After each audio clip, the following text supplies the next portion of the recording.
feel free to ask questions when you're ready. Fellas, they had the 11-0 run early in that second half, take a 43-36 lead. What got y'all going after that?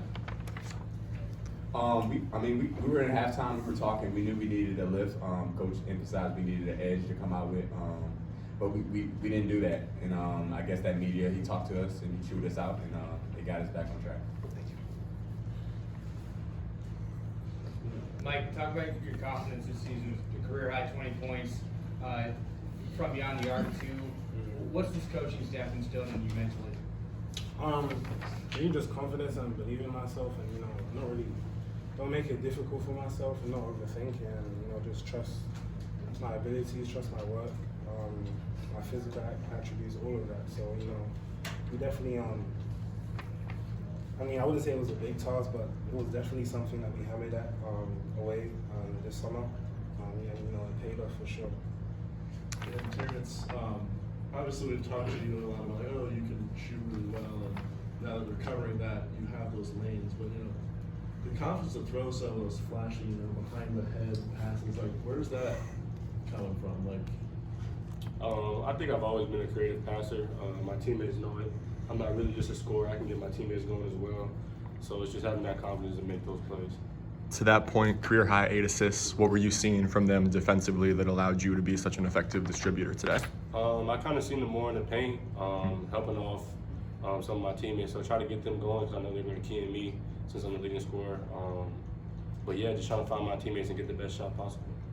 And a key thing this year, Tyrell Ward hasn't played minutes in the Stu since December 22nd against Ryder, and then we had like 23 or something today, and talk about how he's been through his process this season. Yeah, Terrell is a great teammate, and his energy is contagious, and it feeds through all of us. So the way he's able to impact us on that court, even if the ball's not going in for him or whatnot, is amazing, and we're glad to have him out there, and he's going to keep producing for us.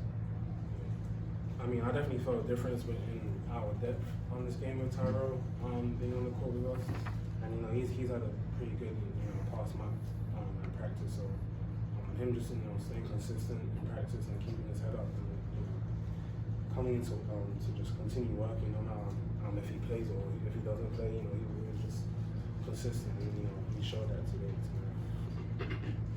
Brandon, perfect from 3 tonight. Do you think your confidence has gone up too from beyond the arc?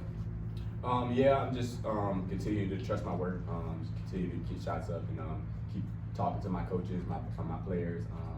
They all just put that confidence in me, and it's all showing. Is there any three you guys, Phil Jr., Jimmy, Ryan Daly, all have a connection back to St. Joe's? Did they bring it up to you guys this week? Did you want this one a little more extra for them? No, I don't think it was that necessarily. He kind of just brought it up, told us his why about everything that happened at St. Joe's. But he just told us another game that we got to win. It's another 18 game, so just go out there with that edge that we always have.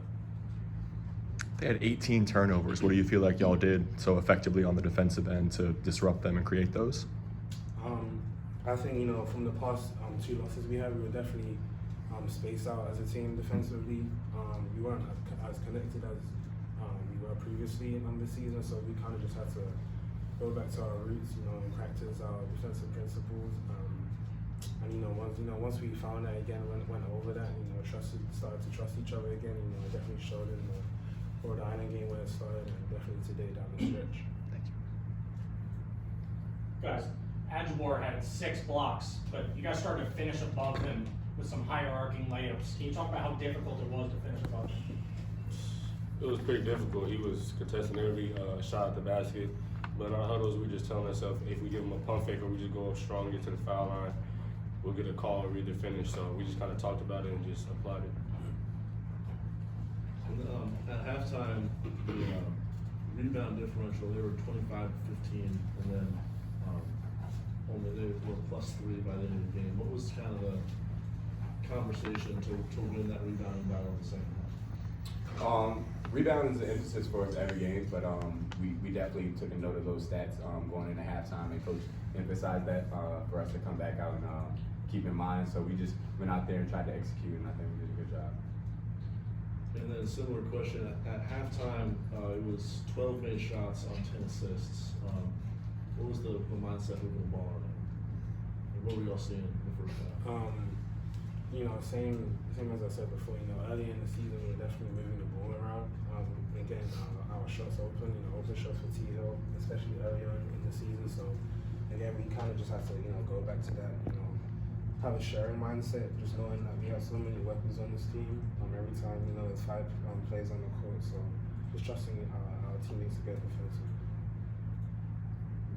Anything else for the players? All right. Thank you, fellas. Thank you, Thank guys. you.